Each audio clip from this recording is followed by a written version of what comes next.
আমি রাজা, আমার জীবনটা আমার নামেই রাজা, কিন্তু আমার জীবনটা আমার আমার জীবনটা এমন ভাবে শেষ হয়েছে। আমি আমি আমি যদি পারতাম guys, আমি আমার একটা বাচ্চা মৌসুমীর পেটে,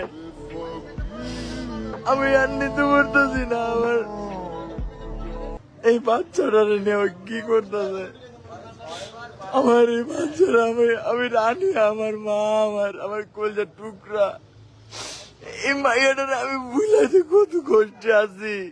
এর ভিতরে আবার কি হলো, মৌসুমী আমার এই দোষ ধরে, আমি বলে আমার এক্স বললো কথা কই, এইটা করি ওইটা করি। আমার এই জীবন আমি কিন্তু সব সহ্য করছি ভাই, আমি একটা মানুষ রে ভাই, আমি আর পারি না, আমি আর পারি না, আমার কলজাটা ফাইটটা যায়।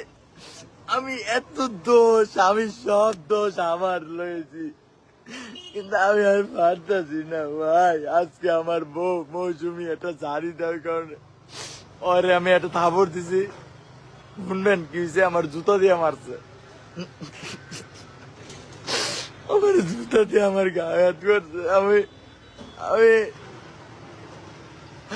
আমি মৌসুমীর এত ভালোবাসছি জানেন, আমি বুঝছি যে আগে গেছে গেছে, এই মৌসুমী মনে আমার জীবনের সব, কিন্তু ওই আমার লগে আজকে যা করছে, আমি আমি এটা মাইনা লইতে পারতেছি না গাইস।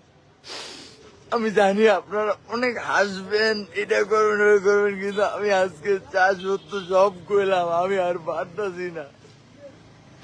আমি তো একটা মানুষ, আমার আর সহ্য হয় না।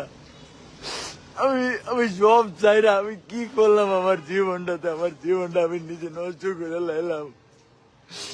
ও আমার আমার আর ভাল লাগে না, আমার ভালো মামু উঠেছে।